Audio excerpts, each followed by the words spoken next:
Welcome back to the Self-Esteem and Confidence Mindset podcast with me, Johnny Pardo, here to help you move through your self-doubt to your self-confidence to help your growth. Today, I have a special guest on the episode. So welcome, Luke. Hey, Luke. Hi, guys. Hello. It's great to have you today, Luke. So, how's it going? Yeah, doing awesome. How are you? I'm super good, man. Super good.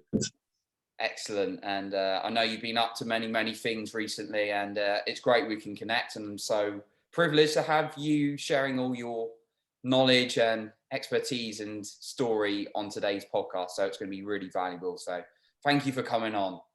So I'll do a real quick intro to Luke, and then Luke can say a little bit more about his story and how he got to where he is.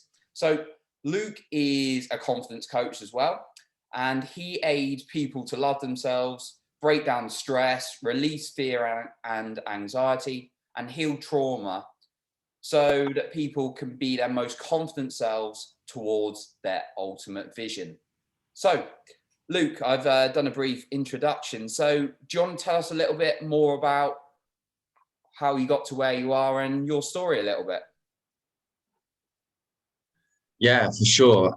So my story, where are we going to start from? I think we'll start from university. So in university, I was kind of following in with the trend and was kind of thinking, oh, you know what, this is what I should do. And this is what, is going to be required for me to get a good job. And I fast became really unhappy with my degree. And I spent a lot of my time numbing my pain. So for me, it was like, I don't want to quit university because I don't know what I want to do because I wasn't very confident. But at the same time, it was like, okay, I'm around like all this partying, like all these drugs and stuff. And I was kind of just using that as fuel to just numb my pain of not knowing where I wanted to go in my life. And then after I finished university, I got into a relationship and the relationship wasn't sort of working. And when we broke up, the day we broke up, I was like, I'm not going to suffer anymore because I'd had some toxic relationships in the past, which really stemmed my confidence, really put it down. And then from there, I was like, I'm not going to suffer like I did last time. So the day we broke up was the day I got a fitness coach myself and was finally chasing a goal for myself. And then come round to December, after I'd had the fitness coach, I'd already quit my job within 3 weeks of having the fitness coach after finally having a goal. Started following my goal for music events, because for me, I wanted to be in music events so that I could have my own music event to make people escape for one night, because that was what raving was for me. It was, escape whatever is going on in your life for one night, and then you can go back into reality. But then when I started my coaching business, I was like, well, this is the reason why I started. I was like, well, why would I change someone's life for one night for just escaping it when I can change their life for the rest of their life and then bring out their most confident self with everything that I've learned along the way as well. So that's how I came into coaching, and that's how I came into my journey. And then, yeah, dude, it's just been awesome. Like seeing the transformation on everybody's lives that kind of come into your aura, even through like not direct coaching, even through the podcast like this, you, Johnny, like it's incredible. So yeah, I suppose that's a brief overview of some of my story, but I'm sure we'll dive in a little bit later into some other little intangibles. So yeah, that's where I'm at, Johnny. Awesome. And I appreciate you sharing that. So you were basically at a stage when you were at university, a little bit lost. You were kind of numbing your pain of, it sounded like you weren't happy at that stage. You didn't know what you wanted from life. And then as you went on your journey, you started to feel more and more connected to life and what you wanted a lot more. Would that be accurate to say? Yeah, for sure. So with the numbing the pain, I guess it had always been numbing the pain. So for me, growing up, like I didn't realize I had it, but I had like anxiety and depression for a long time. And I worked out the other day that I was depressed for like a lot of my childhood, but I just didn't know. And that was kind of conclusive of childhood trauma. And when you talk about trauma, people think, oh, you must have been in a serious thing, but it doesn't always need to be that. It can be just small comments here, small comments there, compiled into one. I never fitted in at primary school. I never fit in secondary school. I remember first day of secondary school trying to make new friends, and you're in a friendship group or what you think is a friendship group, and you're just trying to be friends with people. And from there, people are going, Luke, why are you here? Like, nobody likes you. Nobody wants to be friends with you. And you get that from day one. And then you get that over and over and over when you're trying to like make friends. Lots of these micro traumas, so bullying in that aspect, compile into a major traumatic kind of experience within yourself and how you process things. So, for example, that micro trauma of you being bullied and bullied and bullied and bullied could be the same type of traumatic change that would happen within a car accident. So yeah, it's interesting. And then all of that thing kind of compiled into one. My fear and my anxiety is a little bit different. So a lot of people with their trauma, they can be quite closed off.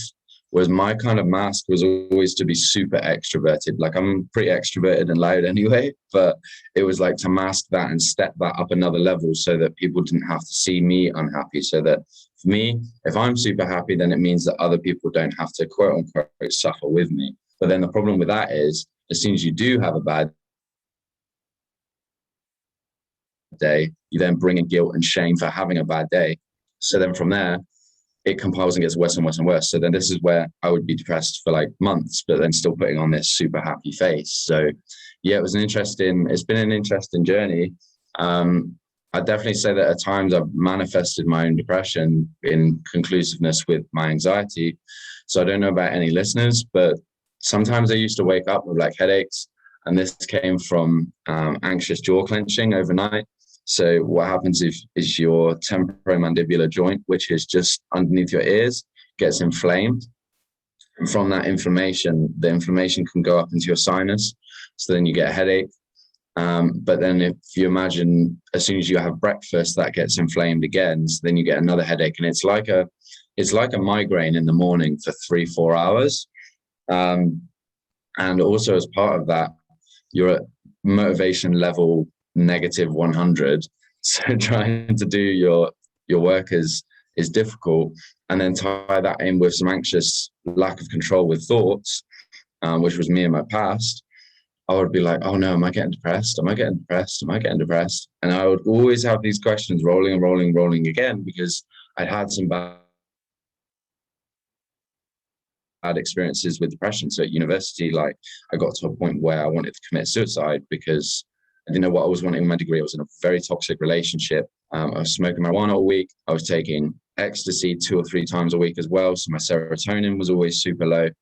So I really having a good time. And I was like, oh no, I don't want to get back to this point.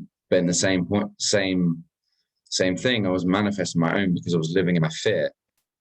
So I was always thinking, oh no, am I getting depressed? Am I getting depressed? And through that constant questioning, it ended up happening. And then like 4 or 5 weeks of it, I was like, you've manifested your own depression. Like, it just clicked one day, because I was like, I've been asking the same question every morning. And I remember journaling it at the time, because I'm big into journaling. And I was like writing into my journal. I was like, why is these things happening? Why are these things happening? But there was never forward focus. It was always very stationary. It was always like, why am I still in this point? Rather than, okay, how can I move on from this? What do I need to change? What things have been triggering it? So also a part of that was also hustle mindset. So a lot of us know for like our business and whatever, there's some element of hustle that needs to happen now and again. But for me, where I would back to back 100-hour weeks and like just hustle, there's like an element of self-care that's missed. And this is when I was still bodybuilding as well. And bodybuilding was great for me doing systems and whatnot when I was doing my fitness coaching. But at the same time, it's like having another job. Like, you have to eat at certain times. At this time, I was bulking as well. So I was eating like 5,000 calories. So energy is super low after eating those meals. And then you're trying to bring yourself forward and bring your business forward at like a significant rate, but also hustling. It puts you on a real downer the majority of the time. So that's where I've totally switched things up now. Like with my fitness, like I work out to feel good, and like I just have fun in the gym, which is great, and I still look great. I'm pretty blessed that I'm very lean. That's hence why I had to have the 5,000 calories. But it was also making me a little bit insecure, which is, as a confidence coach, is kind of not what you're trying to teach people to be. It's like, you want to look good and feel good. And don't get me wrong, like look good in clothes, but I would take my top off and be like, I actually feel a little bit insecure about this. So for me, like actually stepping away from that and just working out when I want to work out, as well as just keeping up a regular enough routine for me to be solid without going, I need to hit 5,000 calories. And if I don't hit 5,000 calories, I failed my goal. Because that's what can happen. Is before I started confidence coaching, I was a fitness coach. So for people who do have to eat those extreme amounts, or if they have to train a certain way, it can get quite demoralizing if you haven't stepped forward with that journey in the right kind of way, and you feel like there's been some things missed. So you can get on the negative self-talk side of things, self-gaslighting side of things, like, oh, I should have done this better, or oh, I wish I'd done that better, or you have one bad exercise go wrong and that's your failed workout, even though you've maybe done 10 exercises in there. So you're picking up on the negatives rather than the positives. So it's been huge. It's been a huge transition from that initial stage in my life that actually changed my life to then being a point where it's like, oh, actually, there's things that do work as part of this, but there's also things that make me transition into my best, confident, energetic self. And it's much on the same plane of doing what makes you happy. Yeah, and I totally resonate with that, because I've been in the case when I've been working so hard that you're miserable and you're just doing all the things you don't enjoy. So actually, I'm a fan of kind of like scheduling my days out. Now, I admit sometimes I'm not the best focus, but I usually get the most important things done usually. But yeah, scheduling in fun is something that's been particularly important for me. Scheduling in your downtime as well, because rather than having those 20-hour, I think you said it was 20-hour days or whatever, or 100-hour weeks, that was it. Crazy amount you're doing. And there are a couple of other things I picked up on you were just saying. So sounded like I love what you said about trauma, because we often think of trauma like as it's like kind of some abuse or a massive accident. We think of it usually in terms of physical abuse or maybe sexual abuse or accidents, but it can be the build up of negative comments. It can be sort of like even mental abuse or mentally taking on board what other people are saying. So I'm glad you shared that one, and it is actually building up in your mind. One thing I thought was really interesting was the questions you were asking yourself, like, why am I getting depressed? And it was almost bringing into yourself. So did you find there was a shift in your questions, and you've got different questions you ask yourself now as opposed to then? Yeah, because I'm very much a believer of every single word you speak is a manifestation of reality. Yeah. So if you ask your brain certain thoughts, as an NLP practitioner, that that is going to manifest what you want. Like that is going to rewire your brain in a certain kind of way. So if you're asking your brain, why am I depressed? Which I'm like, not hate saying, but I don't want to say it too many times, because you give your brain that type of question and it will give you the right answers. It's like, okay, we're going to make this kind of mess up and this will mess up and we're going to self-sabotage here, just so that you fall into that kind of realm of the questions you've been asking yourself. So it's really, really important. So you could ask a better question would literally be, why am I so happy? You could ask yourself that every single morning. And that's actually one of the questions that brought me out. I remember talking to another coach, and she asked, what are your questions that you ask yourself for in the morning for your gratitude journal? So it was gratitude, what are my intentions for today, and then any sort of unpicking emotions. But where I hadn't worked on my subconscious as much, I would wake up in a negative sort of aura. So I would be trying to unpick my negative sort of aura, but I'd still be asking questions on the negative side of things. So unpicking my subconscious by kind of realizing certain ways or certain little quirks about myself or certain tendencies that come from trauma. After I started to unpick that and unpick it, then I could step forward. So, for example, something that came up recently was I only recently opened myself up to connection with somebody else, which is all part of confidence. So when I started my business and I was doing these 100-hour weeks and whatnot, I was like, I'm not having a relationship. I'm not committed to that, because for me, I was very needy in my relationships because I was always so insecure and untrusting of others. So I was always needing something, always wanting to know where they are, that type of thing, which is really unhealthy as a relationship. It came from my kind of fears of not being loved. So, for example, with my parents, there were certain things where I didn't feel good enough or I didn't feel loved, because it was kind of like a conditional love. It was like, you're only getting this if you behave well or if you do well in sport, or like that was kind of like the pressure of like, if you do well in school, then you get this. But it's like, okay, so what if I don't? And those doubts for like the what if I don't then turned into like, well, my parents must not love me because I internalized everything. I'm very good now. My beauty in my own words is being open and vulnerable. But that's also because I know that if I'm not open and vulnerable, then that's going to like kind of downhill pretty badly for me. So in that kind of aspect, like when I roll forwards to myself now, when I ask different questions to myself, like, why am I so happy? It's a beauty, because it's like, okay, like your brain will come up with the answers. It's like, okay, like I'm going to find things to be happy with. But if you haven't unpicked your subconscious, which is all your reactions from your learned reactions that you had from a child, then when you wake up in the morning, you're going to have that negative sort of aura, or at least for me, I did. So as soon as I started unpicking some of those things, that's when I transitioned into the positive sort of aura. That's when I started asking myself better questions. And then from there, you're all good, because you ask your brain the right questions, you get the right answers. Yeah, yeah. I'm just such a strong believer in the quality of questions, and I know that's something I certainly learned from Tony Robbins, from Rob as well, Rob Dahl. Um, like some of these great teachers, obviously talk about your questions on a regular basis, and that is something that made me more aware. And it sounded, I kind of resonated again, because you were saying, you were asking yourself these negative questions, and sometimes subconsciously you're not even noticing what they are, and we've not noticed. So I was like, when I was miserable in a day job I had a few years ago, I just remember, now I'm aware, the question I was asking myself was like, what's going to go wrong today?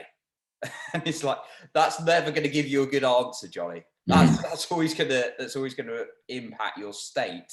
So again, the self-awareness element, and then changing it, like, what's going to be magnificent today, or what can I be excited about, or even, it sounds like a cliche, but most of us don't do it. What can I be grateful for?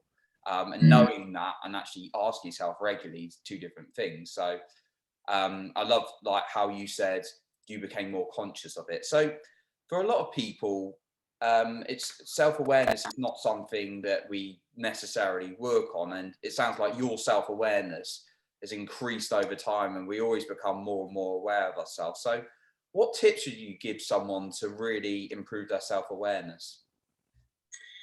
So a really good one I would use, and I use this for my anxious biting. So I've got like a bit of a body repetitive disorder, and it's to do with kind of self-soothing. So I'll explain it real quick before I do the tip. So basically, for some people, so with people with ADHD, so my therapist thinks that I've got undiagnosed ADHD, which is why I go off in different realms when I try and tell a story.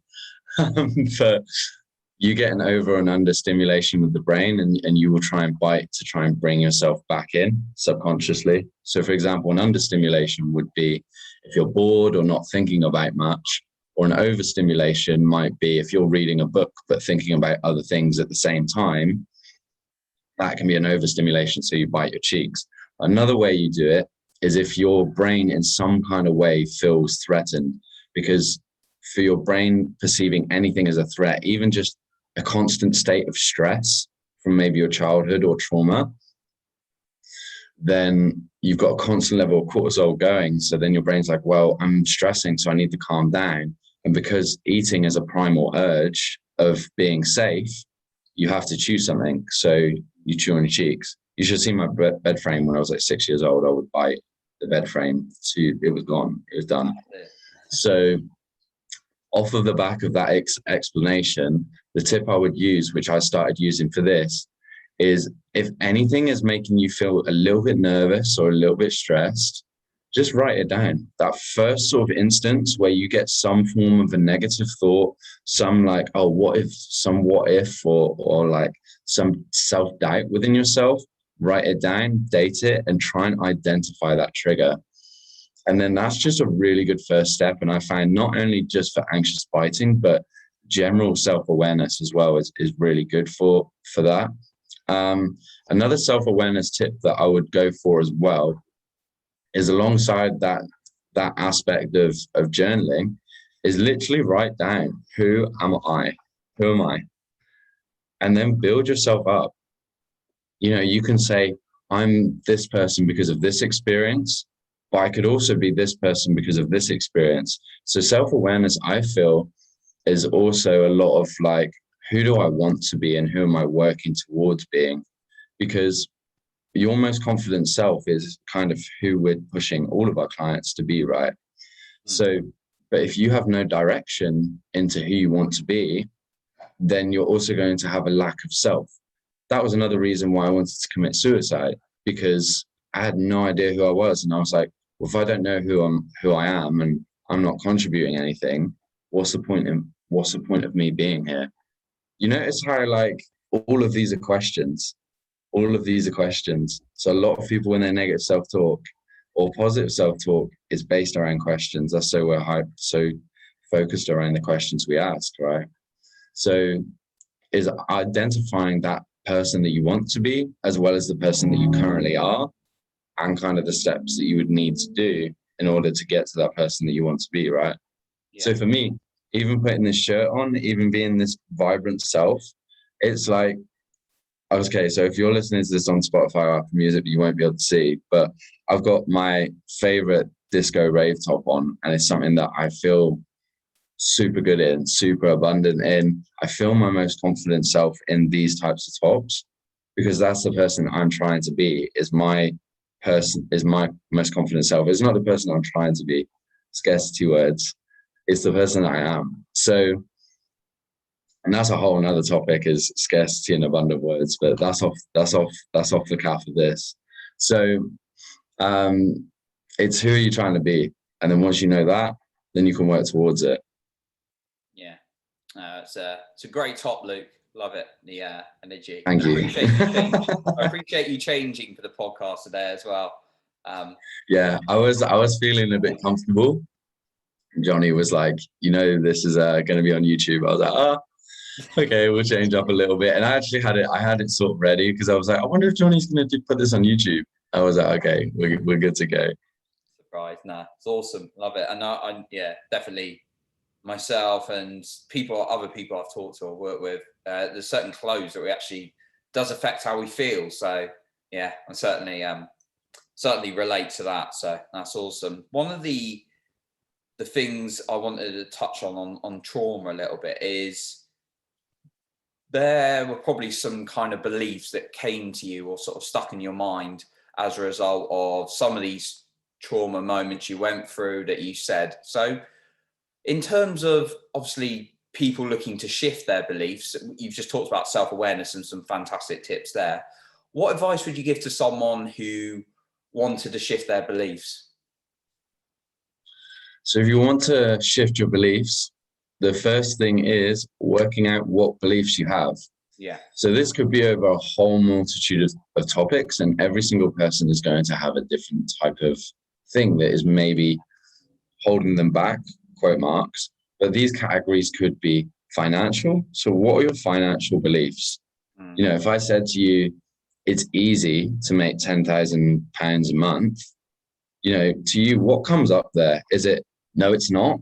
or it's like, yeah, it is. Because if it's no, it's not, it's like, okay, I've got to do some shifting here, because if you always think that making £10,000 a month is hard, then you've got to do some shifting, because otherwise it's always going to be hard. And this could just be through an affirmation, like just put an affirmation out there every single day. It's easy to make £10,000. It's easy to make £10,000. It's easy to make £10,000. You're telling your brain that, it's going to start changing that subconscious beliefs. But what's also going to come up is some of the reasons why you think that. So that's really important. When people get given affirmations, they think that, oh, it's just going to change me, and it's just going to, I'm just going to start thinking that. No, like, you'll have part of your old subconscious trying to draw you back in. So you'll start having experiences that maybe made you believe that in the first place anyway. So that's the whole point of shifting beliefs, is not only giving something to shift to, but also identifying what made you believe that in the first place. So there's one ideology, is the financial side of things. Another thing could be emotional, and that could be tied to anger. So is your first reaction to something going wrong angry, frustration? Why is that? Why is your anger and your frustration your first emotion that you go to? Why is it not, okay, deep breath, it is what it is, and you move along? Or, okay, this happened because of X, Y, Z. Why is it not that? Why is it not like a problem solving thing for you, rather than, oh, I'm angry, I can't solve my problem? There's something maybe to unpick in your childhood there as to why you're angry. It might even be you were forced not to be angry. Anger is a strong emotion. Like, if you have something that makes you angry, it's good to actually calm down first, then release that energy in some form of way, because otherwise you bottle it down. And you bottle it down, it kind of makes you stressed and it makes you frustrated. So frustration is one of the forms of anger. So it's unpicking your emotional things, your emotional beliefs. So onwards from financial, emotional, you've got spiritual beliefs as well. So for me, I wasn't a big believer in the universe. I wasn't a big believer in God or anything like that. I was very much grew up in childhood like God's not real, like science, like that's kind of the way it is. And for me, is actually realizing that for me, there is a higher power, and it will test you when you want to be tested. And then on the flip side of things, that if you give good out, it's going to give good back. So if you have that kind of conscious belief that there is going to be more, and it's strange, right? Because I would never consider myself Christian, but I do believe that there is some form of God within me, and working towards my purpose is fulfilling that kind of, I guess, prophecy, you could say, into my world. So for me, I believe that, and this is kind of off of Ashley, the girl that I'm staying with, the time is linear. So there's things that I want in terms of my vision moving forwards that I believe have already happened. So by me believing that it's happened, it means that it's going to happen. Whereas if you're like, oh, I kind of want this dream to happen, but I haven't really thought about it that much, or I haven't envisioned it, or I haven't visualized over it, I haven't meditated over it, then why would it happen? It's not going to happen by chance. So you have to believe that it's going to happen, or that it already has happened in my mind throughout my linear amount of time. So that means that I always have this strong belief that things are going to happen. So then that's a spiritual category you could dive into. And these are good categories as well. If you want to rate these out of 10, then that could be something that you can unpick as well. Because let's say for financial, you might be an 8. Let's say emotional, you might be a 4. And let's say for spiritual, you might be a 6. Okay, so then you average those out over, so you're going to do those out of 30 for these 3 categories. And imagine it being like a school test. Like you get an A for 80%, B for 70%, C for 60%, something like that. So average out all of them, and you're going to kind of be like, okay, in life, in my general confidence with myself, I might only be running at 60% if all of them are different levels, different numbers. So there's kind of a few things that you can go with this, with changing your limiting beliefs. And it's also about kind of changing your life at the same time. So the things that I would rate personally is career, relationships, intellectual, spiritual, emotional, physical, financial. And then from there, rate those all out of 10. And then from there, work out why, like I said earlier in the conversation, why you're at that number. So that initial belief system, work out where you want to be with that number. And then start bringing forward some affirmations, start bringing forward some things that are also going to trigger certain things and certain beliefs as to why you're where you're at. And some of those first beliefs might be, well, I don't need to do this affirmation. Like I already know this. That's a belief in itself. You believe that you know everything about your life, something called a closed mindset. That's really going to mess you up, because if you think that you know everything, you're not ever going to be open to something new and something that could really help you develop.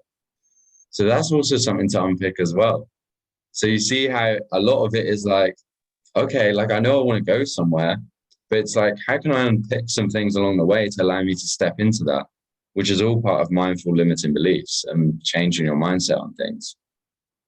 Yeah, some brilliant insight there, Luke. So I wrote down like a few things, and I love what you're saying about scoring your life and then grading it like you're, like in school. So it's like, oh, my life's a C right now. It's like, maybe it could be better. How could it be better? Again, it goes back to those questions. Yeah. And then uncovering some of those beliefs and, writing down actually, oh, I'm feeling angry or I'm feeling frustrated, another form of anger, like you said. And understanding triggers, understanding your beliefs is really key. And then I like what you said about the affirmations. I tend to do myself a more of a kind of incantation, kind of crazy guy jumping my trampoline every day with emotional intensity, so it can stick in, and doing it 3 times a day. And for me, like, it's a bit weird. You'll be like doing something a few years ago, I'd have been terrified of being like on an interview or something, and then suddenly I've got this belief like, I'm not feeling worried right now. I'm feeling like I deserve to be here because I'm shouting it again and again. And the beauty even of affirmations is the more repetition, the information you feed in, the more that's going to store and drive your beliefs about yourself. So thank you so much for sharing a lot of great knowledge there. I really appreciate it. So the kind of, I've got a couple of kind of things left really. And one of the things I'm really, really keen on, actually made an episode about this yesterday, is the power of your community and your peer group. And I know this is something that's you've been sharing has really changed your life, the people you're hanging out with and the new friends you've been making. So could you tell us a little bit about how you think the power of a great community around you will improve your beliefs and your confidence? Yeah, so I'll start off a little bit lower. So this is kind of off the bullying aspect of things. But another reason why I feel like I was bullied was because I didn't actually accept myself. So I was always trying to be someone else. So one of the key bits about finding a friendship group is being within a party or community that you don't feel judged in, whatever. You can be your true, authentic self. I can turn up in a pink leotard if I want, and it's going to cause some laughs, but they're like, if you want to go out in that, you can go out in that. But if you're part of a bougie sort of like, you've got to look a certain way type of group, that means that like, if you want to do something different and you want to step into your true self, it's like, okay, like now I've got some insecurities of fear of judgment from my supposed friends. And that's not going to click well for you if you want to move forwards. Sure, don't get me wrong. If you're going to be part of a more professional community, then maybe you want to dress more intentionally, more professionally. But that's dressing with intention. That's not dressing a certain way because you fear in judgment. It's like, okay, like I want to intentionally dress this way so that I can maybe impact others in a certain way. Maybe there is some fear of judgment there. Maybe that is. I mean, if I'm running a conference in my later life, do I want to turn off a pink leotard? I haven't figured that out yet. I'm not the Elton John of speaking just yet, huh? But okay, so if you want to grow your community, if you want to be in a community that helps you grow, it's about being around people that are going to support you. So for example, for when I came out to Florida, I'm currently in Florida, I didn't have a lot of people supporting me with that. The decision was like, oh, you're going to do that. How are you going to be able to do that? it's all limiting beliefs which were coming up. And I said, look, like, I may have some things going wrong right now, but if I know anything's right, this is going to be right. And the people that were supporting me were the people that I came to be with. So they were like, look, you can do this. Like, you know, it's going to be there. And if you need anything, we've got you. It wasn't, how are you going to do that? Oh, you're not going to have any money if you do that type thing. But it's like, no, I know where I'm going. And that's also something about me, is like, once I set my intention to do something, pretty much I'm going to do it. Maybe apart from the suicide thing. I mean, maybe that's a blessing. Hey, I'm still here. So yeah. But the power of the people around you is huge. So for example, when I started my business, I'd gone back to my university town to work in music events, which was great. So I was around a lot of music event type people, but then you're in a music event type space where, like, yeah, there are drugs and yeah, there are lots of parties. So in 2 days after starting my business, I was like, yo, I can't be here. Like, I was like, I can't be here. I was like, these people are not gonna run with me. I remember making a friend near that time as well, who was an entrepreneur. And we then were going back and forth. I was driving to Bristol, actually, where Johnny is, like, back and forth nearly every week, because I was like, I want to be around somebody who's focused on growing. Like, you have to be around those type of people, especially if you're going down the entrepreneur life, because you're basically breaking free of the societal norm of working for someone else. So it's like, it's quite lonely if you don't know people. So you have to then insert yourself into communities. And this is how me and Johnny came to meeting, is through a community collective of coaches. And it's like, it's amazing because everybody is being taught the same way, but also at the same stage. Like, you also all have the same trials and tribulations and can help each other through that. But then also, as part of that, I'm very intentional with who I hang around with, because you do have to be this way in life. There's sort of a derivative of being selfish, because you have to be selfish. It's your life. Nobody's going to change your life for you. So you've got to put in the work. But by putting in the work, you've got to also be putting yourself into people and categories who are doing the work and being very successful with it.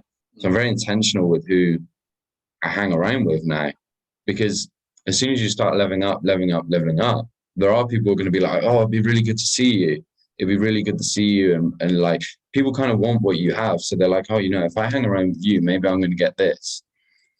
But in my past, I was always people pleasing. So I would always say yes. I would never say no, never, ever say no, because I didn't want people to be alone like I was.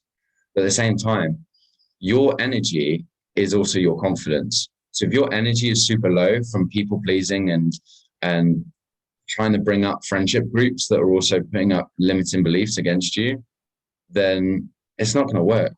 I remember falling out with a dude, and we're cool now, but we were falling out with a dude because, you know, I was talking about this coach that I didn't like personally, because there was some things going on in the background.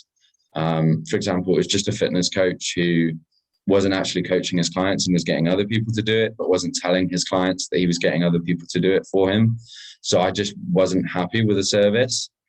And I remember talking about it in a friendship group, and then this friendship group being like, well, you know, you haven't got qualifications for being a coach. So like, who are you to talk?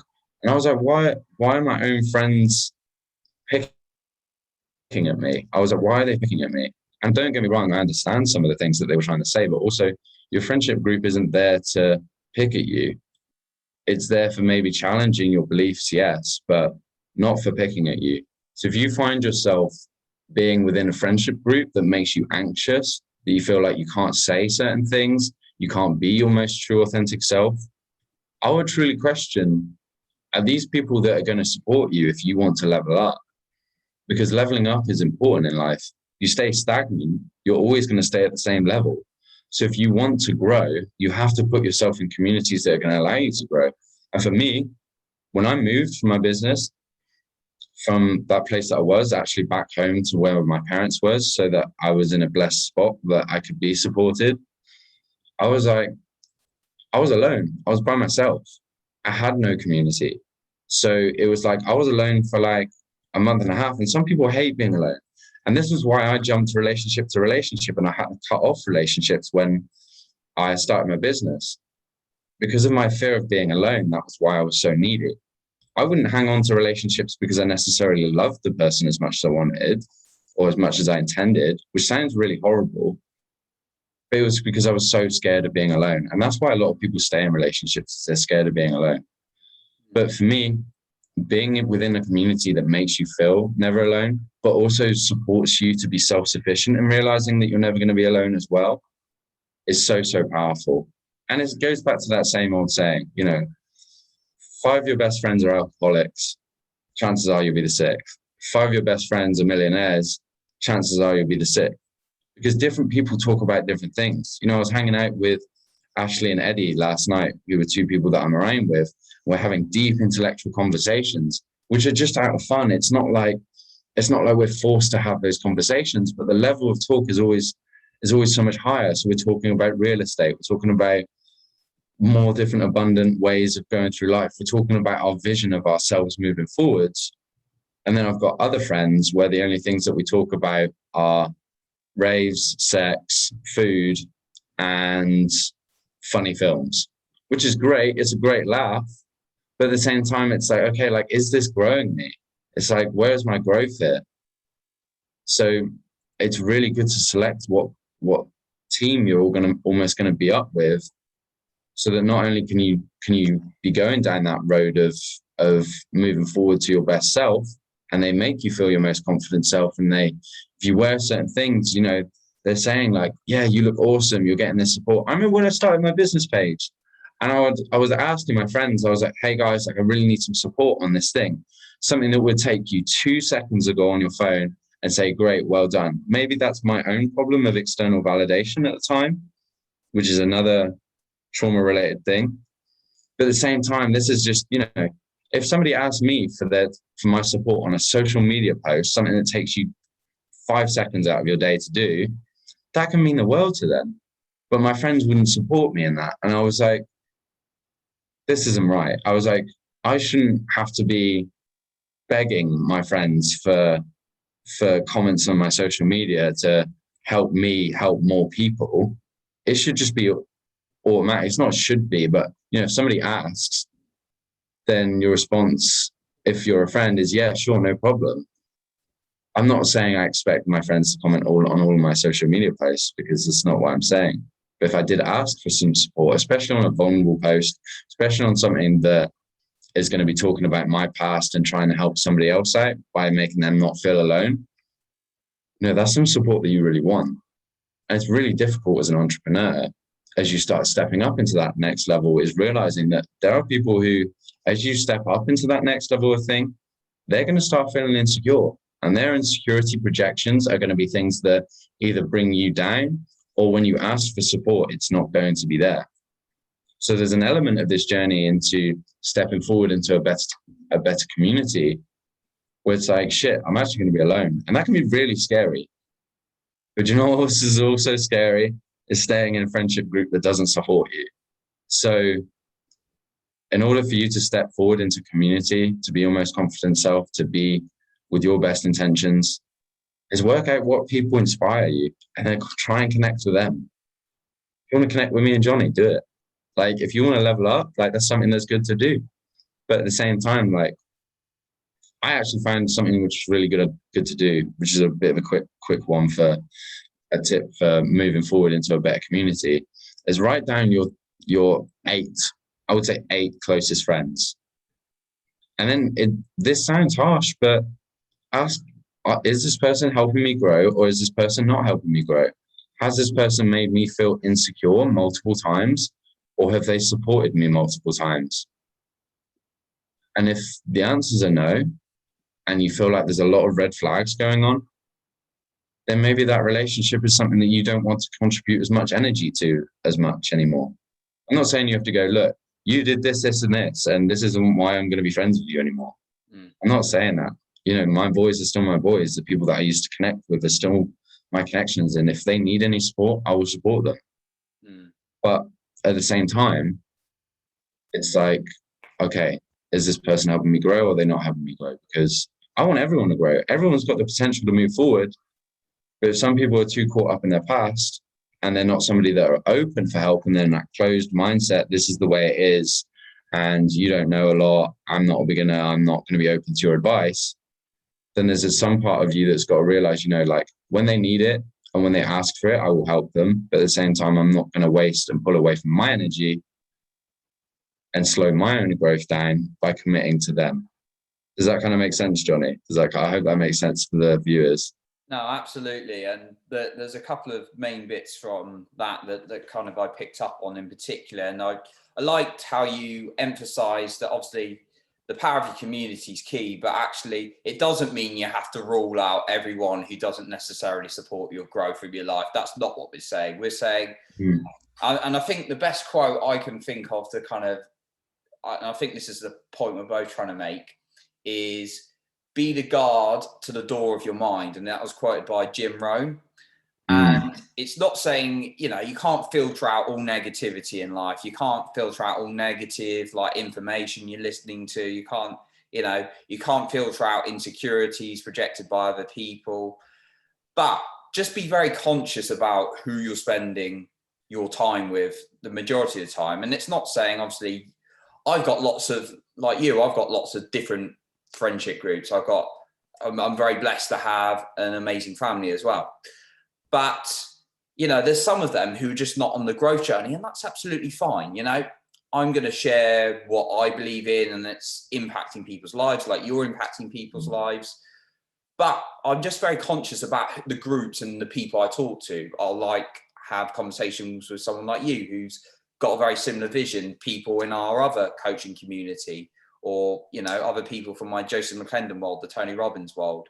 And making sure I spend time with them. So it's not about eliminating people who aren't necessarily into growth as much. It's just making sure you're just conscious of who you're spending time with, because your mind is that subconscious, like we were talking about earlier, it's constantly taking in information. And if it's being bombarded with limiting beliefs or people who don't share that view, that is going in. So that's what I thought of when you were saying that.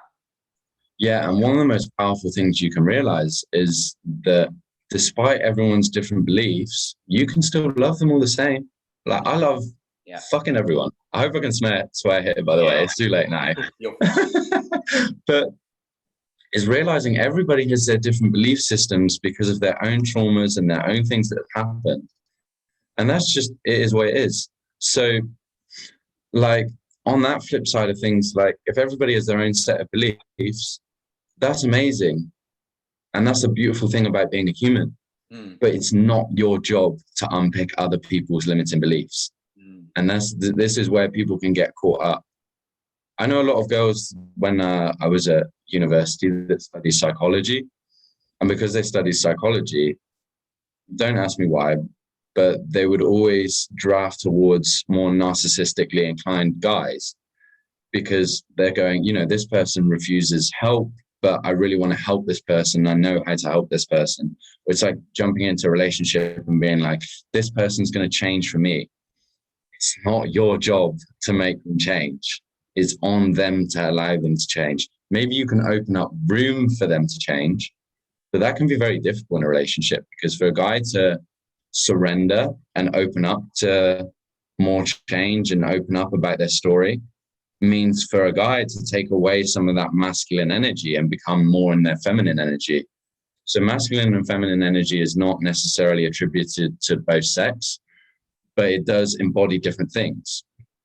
So masculine guys tend to be more guarded, or masculine energy is more guarded, more protective, more linear with things, more stubborn. Masculine is maybe more open, more surrender, more aligned to purpose.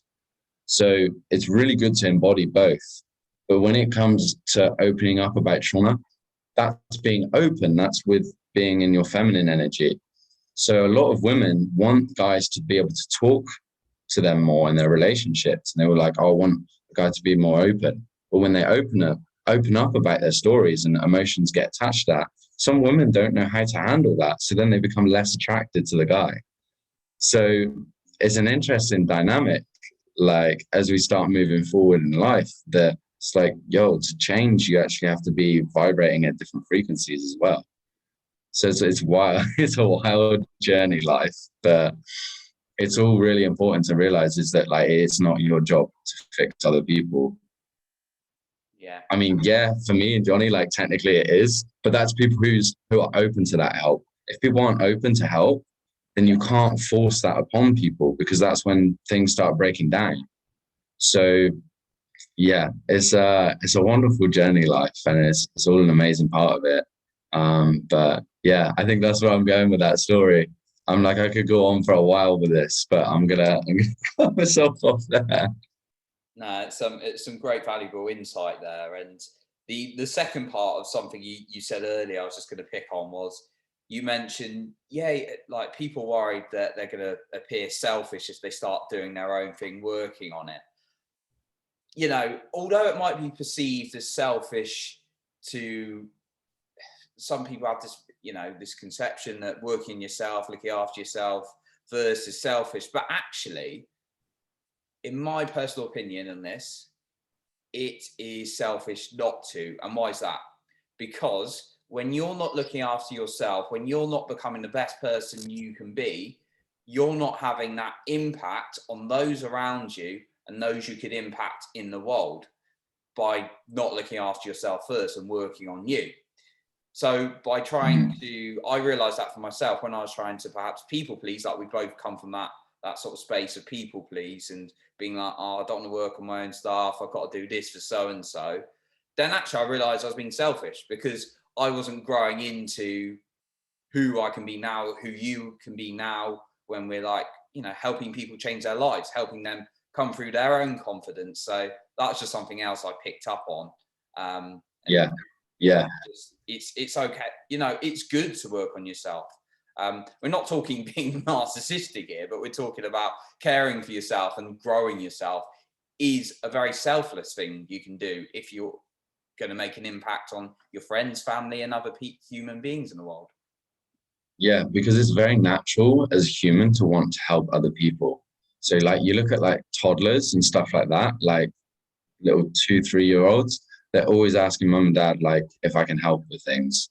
So they're always wanting to help mum and dad with things. So that like little child doesn't go away. So as you start developing on yourself, you actually start embracing more of your inner child, more of your little self, and just that want to help people. So like this is where like people pleasing comes in. And it's like, actually, you are being selfish by fulfilling other people's needs, because you're fulfilling other people's needs in order for you to feel validated. Whereas your validation should only come from yourself. Yeah. And by it coming from yourself, it impacts your circle even more. Because if you're growing, then your circle starts growing. They might feel insecure initially, but they're going to go, oh, you know, so-and-so is leveling up. Like, I can do this as well. And that's the same for your family. Like, if you're people pleasing and you get to the point where, you know, you're really struggling for money and you never do things for yourself, and you've got a family, your kids are being affected by that. So actually, you need to stop being selfish and focusing so much on others and focusing on yourself. It's like so many people don't go down the journey of self-development because they go, oh, I've got kids I've got to look after. Yeah, you do have kids you have to look after. So you can look at that 2 ways. You've got the first way, which is I've got kids to look after, so I've just got to focus all my efforts on that and I'm too tired for it. Or you got the second thing is like, okay, look, like I'm tired. I've got a lot of stuff with my kids, but do I have 1 or 2 hours? It doesn't have to be all day, every day. Do I have 1 or 2 hours a week even that I can put some work in towards developing myself? That could be listening to this podcast. That could be reading a book. That could be, okay, what do I really want out of life? And making a little bit of an action plan to that and just putting in little bits of hours in a week. You know, you do that 52 weeks a year and you do that 2 hours a week. That's 104 hours into your dream. That's like 3 weeks of work if you were doing like 32 hours a week, which a lot of people do. So that's a long time in your life. That's life changing. So for you to just kind of be selfish and seek external validation and just focus on the care of others rather than care for yourself, then that's taking away from who you truly are. And taking away from who you truly are means you're dimming your light. you're dimming that aspect of being able to help others. Whenever I bring people through my coaching, every single person wants to help others in some form of way. And if they don't, we build upon it because it makes your dream so much stronger. So for me, like, I want to change the whole education system throughout the UK. I want to it's not I want, I will be taking every single homeless person off the street in the UK. Because for me, that's my vision. Like, that's for other people. It's not for me. It's like I've been near that stage in my life. So it's like, I don't want other people to feel disregarded and feel like they're not part of society, part of the community, because they've had their own limiting beliefs and addictions carry them to that point, which is, by the way, like, a lot of people are homeless because of dealing with trauma. We idolize people at the top, like people like Elon Musk or people like up at that level. I mean, Elon Musk is a little bit different because you've got Asperger's and you've got the hyper focus that comes with that. But there's a lot of people right at the top of the game who are really messed up. And their way of dealing with trauma is working 16, 17, 18 hours a day so they don't have to feel. So that's just one aspect. And people praise that and we think of it as something amazing. But then we look at the flip side of things, somebody who's had to go to drugs because they don't want to deal with their trauma as well, or they haven't been taught how to deal with their trauma. Maybe their parents were alcoholics and that's how they saw their parents deal with their pain. So they go, well, that's how I have to deal with my pain. And that's subconscious, especially if you've grown up with somebody that's an alcoholic parent. So onwards from that, it's like, okay, like, we have a real problem in society right now, like, we're dealing with trauma. So in order for you to step out of that, it's so important to work on yourself. And that might not be a coach, it might be a therapist. You know, different things work for different people, and I'm not here to bash different things. But the idea is, regardless, you're focusing on some form of self-development. And some self-development could just be going out for a walk. It could just be bringing up more of your energy how it is. It doesn't have to be influencing your mind in some kind of educative purpose. But you are technically educating your mind by being out in nature and going for a walk and holding space for yourself, because you're allowing your thoughts to process, allowing yourself to declutter. So it really is selfish to not work on yourself, because you're limiting your potential and you're limiting the amount of people that you can help, and you're limiting your future family if that is what you desire, or you're limiting your potential within the partner that you can have. Or you're limiting your workplace. Let's say you're a CEO, let's say you're a manager, that you're limiting your workplace by not doing it, because there's people that are working underneath you that are guided hugely by what direction they look to you, because you're a leader in their aspect of their life. So for you to not step up into your true potential, it's really selfish. So yeah, it's a huge thing. And this is the thing, like, we all have elements of empathy and we all have different elements of narcissism. Like, it's not wrong to have that. It's just part of being human. And everybody's their kind of way because of their own kind of experience. And once you realize that and you move forward and you just choose to love everyone, regardless of what happens, that's all good. Like, for me, when I had like a sexual trauma. So I'm bisexual, which only came out on social media in March. There was a scenario that happened when I was 15 where I did stuff with a guy, and then he blackmailed me and said that, like, if I didn't meet up with him again, he would tell everyone what I was and what we did. And at the time I was playing rugby, I had this ego, and I was still trying to people please. And I was like, well, I was already people pleasing because of fear of acceptance and fear of judgment. So to have that put out there, not as my own belief. And then also I was at the time questioning, why do I have to be bisexual? I was like, I don't want to be this way. I want to be normal, quote unquote. I mean, what is normality? Fitting in with the norm, like fitting in with society. I feel like that's the weirdest thing in the world. I remember saying this at school. I was like 40. It was around that time, to be fair. I was saying, why should everyone have to fit in? That's weird. Like, having to fit in is weird. Being normal should be just being your true, authentic self. So off the back of that, with that blackmailing, like, I shut off. I was like, well, people aren't going to accept me. People aren't going to be judging me. I didn't move forwards from that. So it took me a long time to come out after that. It took me, 9 years? 9 years to fully come out, on at least from a public perspective. from that other experience that would have happened for me to fully, truly, authentically suit myself. So it's powerful, like the way that things can shape you and things can change your life. But it's really important to still love these people along the way. So this person that happened, this person who tried to take my power, I still have love for this guy in some kind of way, because for me to hold on to a grudge is me holding on to my ego. And that's, if you hold on to your ego will destroy your life. So I have love for this guy because I'm like, yo, there's something that happened in this dude's life where his power was taken away, where he didn't feel like he could accept himself. So the only way for him to feel powerful again was for him to take that power away from someone else.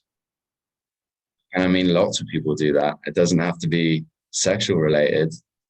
A lot of people in relationships do that. They belittle their partners, or they belittle their friends to make themselves feel better.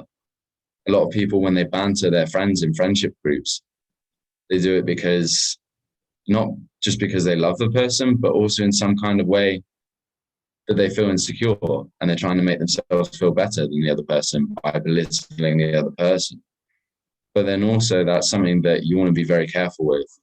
If you're somebody who doesn't take banter very well, like particularly if you're empathetic and you are more sensitive to things, you got to be careful with that type of thing. That's like me. Like if I used to get bantered too much about things that I was insecure about, it would really mess me up. So that's also a choice of friendship groups. So it's like, are you with friendship groups that constantly do that constantly banter you? Because at what point does it become bullying? Yeah. So there's all different types of things, but I love you regardless. Like if you want to pick at me, cool, but I'm still going to love you all the same. If you're vaccinated or unvaccinated, I don't give a shit. I love you. I love you all the same. And if more of the world was more compassionate in that kind of way, we wouldn't have wars. So like, this is where it's huge for everybody to focus on themselves and focus on compassion. Because what happens when you go through traumatic experiences is if you push that down and you push that down into your subconscious, your midfrontal, I'm getting this wrong now. So as part of your neurology, so as part of your brain, you essentially don't develop compassion compared to somebody who hasn't dealt with as much trauma. So you lose some of your empathy. So by working through your trauma, you actually start having love for other people, because you start realizing like, yo, like I've been through some stuff. And then as you open up, like I'm very open on my Instagram about some of the things I've been through, other people can connect with that and be like, oh, I'm not actually alone. Or I've had people being like, yo, when you brought this up to me, I actually had something come up.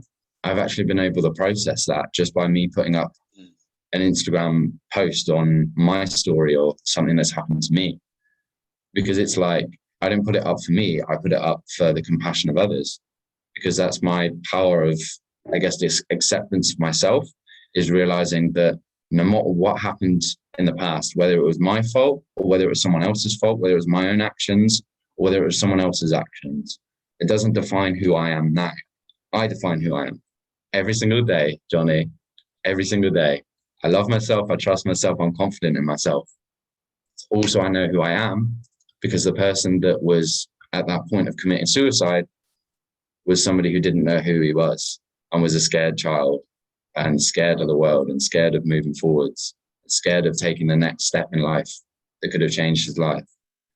So for me, it was like, I want to end all of that pain. Yeah. But it doesn't need to be that way. It doesn't need to be that way at all. You can have confidence and loving yourself by simply saying it every single day. You start saying that things every day, things start rewiring in your brain. Things start changing. And then you're in a beautiful spot, because then you're like, oh shit, I actually feel so much better. And I actually feel so much more myself. So when people have bad days, you ask them, who do you not feel like? I don't feel like myself today. Well, why is that? Oh, this happened, and this happened. But actually, all of these things could have happened, and you could have still felt that same self.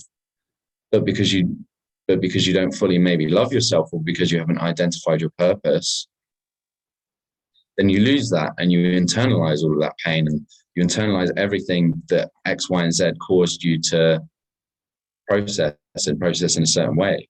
So once you change how you process things, you actually become more confident and more in a way of handling things yourself, because you don't internalize things anymore. Because the first place you learned to internalize trauma was when you were a kid, because you don't know how to process things when you're a kid. You've got an undeveloped brain, you're a lack of emotions. So it's very, very important to work on yourself so that you can work through things that have happened in the past. And for some people, this could be really fucking difficult. Healing isn't the most easiest journey in the world, but it's a lot easier than consistently suffering for the rest of your life. So yeah, dude, I love it. I love the walks of life. I love how it moves you forward. And once you start having things crop up in your mind, and it actually puts you in a good state because you're now like, now I can learn from something. I remember the day that my anxiety changed. So anxiety and excitement come from the same part of the brain. You know, if you're anxious about getting on a roller coaster, on the flip side of things, somebody could be really excited about getting on a roller coaster. Similar triggering thoughts, but it's how you then process it. It's, oh shit, I'm really excited because I'm really excited for this roller coaster. Or it's like, oh, I don't know about this. But it's just different ways of processing things, and you have to unpick that. And less so you get to unpick that. Being more selective with my words here. Yeah. You get to unpick that. If you think of you have to, it's like, oh, I don't know about that. But it's like you get to, like, there's an element of excitement. You see the difference? You have to causes anxiety. I have to get on this roller coaster. Oh, but I have put myself in the queue for getting this. So I mean, it's like, if I get to go on this roller coaster, oh, sick. Yeah, okay, I'm excited. Similar thoughts. It's literally the similar thoughts, but it's just how you process it. Yeah. So it's like you get to work on yourself so that you become your best version of yourself.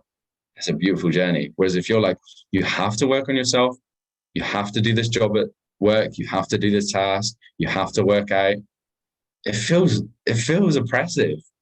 Like, and it feels like whenever I say I have to, it feels like my parents telling me to do something. I know everybody knows what this feeling is like. If their caregiver tells them that they have to do something, their thoughts are like, oh, like, okay, fine. Like, it's like there's some resistance with wanting to do that. Because if you change it to you get to, it's like being excited for like anything. So I love it. I love the way of reframing your thoughts, reframing who you are, and unpicking your past so that you can step forward into your best self. Absolutely love it. That was some great insights into your journey, certainly, and you know, lots of people can relate. And I think the important message is, obviously sometimes we come up with these stories of it's challenging or excuses, but like, we know there's some great, amazing, inspirational examples in our community, and in, you know, you've got, like, I've known like working mums, 3 kids, built this massive business, and you know, it's just the way they've stepped in and not let things define them. And like you say, the choice of words and all the ideas you've kind of like discussed us through as well, and being able to heal but take action at the same time. So thank you, Luke, for all the you know, the value you've given today. So I really appreciate it. So just before we sort of like wind things down here, obviously there's so much information you could give us and you provided today, and there's loads you put on your social media that's kind of become, you know, really, really popular and people related to. Where can people find you on social media? Yeah, so I appreciate that, Johnny. So my main platform is Instagram. So it's at luke.anning. So Luke, full stop, ANNING. And then I've got TikTok, but it's kind of similar to that one, which is at luke.anning again. Facebook, Luke Anning. We're getting a bit of a similarity going on here. And then I have LinkedIn, if you want to find me on LinkedIn, which I'll be a little bit more active in this coming month. So that's Luke Anning as well. But just check and look for the bucket hat. The bucket hat and the title saying confidence coach, and you'll find me. So that's the best place to find me. And I would love to connect with anyone who's just on a road to self-discovery. I love it. Like, tell me about your vision. Tell me about your plan, and I'll get as hyped up for it as you are, because it means that you're stepping forward into your best version of yourself. And that's what we want to see. Like, same with Johnny. Like, I want to see Johnny's podcast as #1. I want to see everyone up there. Like, because everyone deserves to be up there, because it means that everyone can then have the impact that they always wanted to have. So yeah, I absolutely love it. That's the best place to connect to me. Awesome. And we'll be sure to link those in the description as well. So what you've read those out. So people will be able to connect with you quite easily that way. So they'll be in the podcast and YouTube description. So thank you so much once again, Luke. And we'll wrap it up today, but I really appreciate you coming on. So thank you once again, Luke. You're so welcome. Thank you for everyone who listened, and just go out and just change the world, because the world needs changing. So go out and do a little bit today and you're good to go. Awesome. Brilliant. And I'll catch you in the next episode, but don't forget, remember to work on your self-confidence every single day.